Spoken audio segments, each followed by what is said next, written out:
जम्मू कश्मीर के पहलगांव में हुए भीषण आतंकी हमले के बाद जहां पूरे देश में गम और गुस्से की लहर है, वहीं पीडीपी प्रमुख महबूबा मुफ्ती के बयान ने सियासी भूचाल ला दिया है।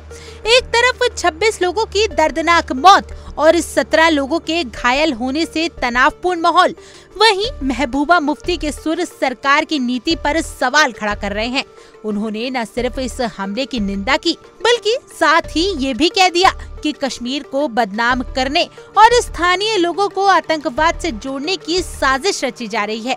महबूबा मुफ्ती का कहना है कि पहलगाम हादसे का सबसे गहरा दर्द कश्मीरी जनता को है, वही जनता जिसने जान पर खेलकर लोगों को बचाने की कोशिश की। उन्होंने साफ आरोप लगाया कि बकरवाल समुदाय के लोगों को सेना रास्ता पार नहीं करने दे रही और ये बताने की कोशिश की जा रही है कि जैसे कश्मीरी ही आतंक के पोषक हों। उन्होंने कहा, जिनके पास खुद खाने को नहीं, वो आतंकियों को क्या खिलाएंगे। महबूबा मुफ्ती ने ये सवाल उठाकर सरकार की मंशा पर सवाल खड़े कर दिए। नहीं, मैसेज ये है कि पहलगाम के लोग बहुत गमगीन है, बहुत तकलीफ है उनको और बहुत घबराए हुए हैं, क्योंकि यहाँ सबसे ज्यादा पकड़ दकड़ का माहौल है। इसके बावजूद कि यहाँ के जो लोग हैं, उन्होंने घोड़े वाला हो या टैक्सी वाला हो या जो भी वहाँ पर था, उसने बढ़ चढ़ के उस वक्त मदद करने की कोशिश की। अपनी पीठ पे उठा के टूरिस्ट को अस्पताल लेके गए, खून दिया, यहाँ तक कि आदिल शाह ने अपनी जान भी दी। ये नज़ाकत है, इसने भी कई लोगों की जान बचाई उस वक्त। तो पर उसके बावजूद जो पकड़ दकड़ शुरू हो गई, उसमें सबको ओवरग्राउंड वर्कर या टेररिस्ट समझ के उनको बुलाते हैं, बंद करते हैं, शाम को छोड़ते हैं, फिर बंद करते हैं। मतलब कोई पहलगाम में कोई सैकड़ों लोग इस वक्त बंद हैं, बाकी जगह भी बंद है।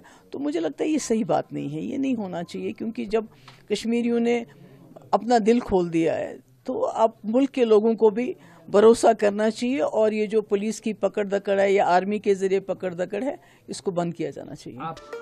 इतना ही नहीं, कुलगांव में एक रहस्यमय शव मिलने को लेकर भी महबूबा ने सेना पर गंभीर आरोप लगाए।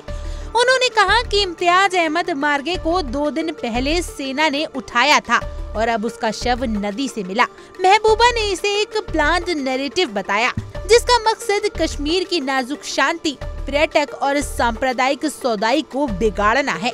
उन्होंने साफ तौर पर कहा कि अगर एक हिंसक घटना से पूरा सिस्टम को हिला दिया जाता है और उसके बाद मनमाने ढंग से गिरफ्तारियां, घर तोड़े जाना और निर्दोषों को टारगेट किया जाना शुरू हो जाए, तो समझिए कि असली अपराधी अपना मकसद पूरा कर चुके हैं।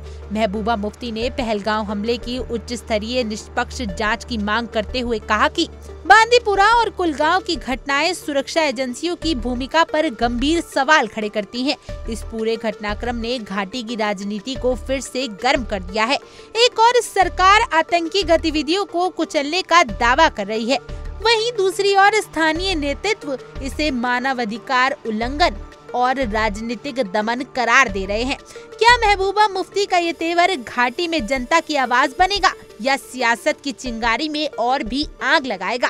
अगले कुछ दिन बेहद अहम साबित हो सकते हैं। Bureau report, India daily.